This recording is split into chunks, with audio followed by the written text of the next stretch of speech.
యేసయ్యకు మహిమ కలుగునుగాక. మీ అందరికీ నూతన సంవత్సర శుభాకాంక్షలు తెలియజేస్తున్నాను.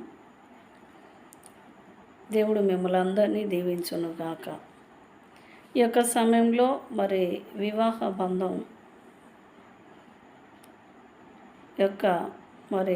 వివాహ బంధం మీద నేను ఒక కవిత రాశాను. దానిలో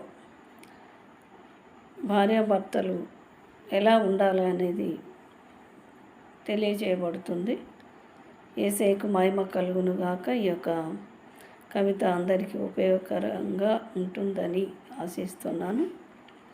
యేసయ్యకే మహిమ కలుగునుగాక. హల్లెలూయా.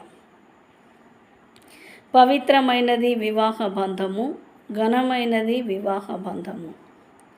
ఎన్నో ప్రార్థనల ఫలితము వివాహ బంధము, ఎన్నటికీ మాయని మమతకి చిరునామా వివాహ బంధము. చక్కని చెలిమికి శ్రీకారం వివాహ బంధము, కమ్మని కలలకు ఆహ్వాన పత్రిక వివాహ బంధము. ముప్పేటల త్రాడు మూడు ముళ్ళ బంధము వివాహ బంధము. ఎముకలో ఎముక, మాంసంలో మాంసము, నరుల్లో నుండి తీయబడినది నారి అయితే, స్త్రీకి పురుషుణ్ణి శిరస్సుగా చేసిన బంధం వివాహ బంధం. స్త్రీకి పురుషుణ్ణి శిరస్సుగా చేసిన బంధం వివాహ బంధం. భర్త అంటే ప్రేమ, భార్య అంటే విధేయత, పిల్లలంటే అనురాగం, తల్లిదండ్రులంటే గౌరవము. పగలు రాత్రులు, ఇరుకులు ఇబ్బందులు, శ్రమలు శోధనలు, లోయలు మైదానములు, ఎత్తులు పల్లాలు, చీకు చింతలను జయిస్తూ ప్రేమ, సంతోషము, సమాధానము, దీర్ఘశాంతము, దయాళుత్వము, మంచితనము, విశ్వాసము, సాత్వికము, ఆశా నిగ్రహము అను ఆత్మ సంబంధమైన ఫలముతో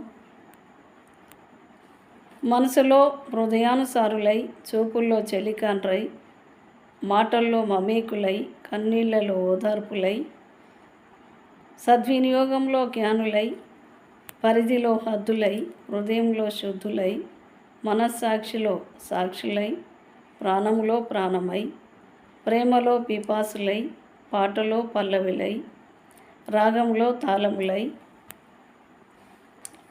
వాక్యానికి విధేయులై, బలహీనతలో బలములై, లోకములో వెలుగులై, బుద్ధిలో వివేకులై, లోకానికి ఉప్పులై, సువార్తలో పరిచారకులై, విశ్వాసంలో పరిపూర్ణులై, ఇద్దరు ఒక్కరై, సంఘములో సేవకులై, ప్రేమను వెదజల్లే ప్రేమికులై.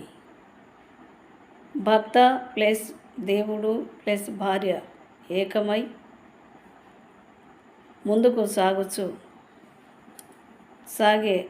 సాగే బంధం వివాహ బంధం. దేవుడు మిమ్మల్ని అందరినీ దీవించునుగాక.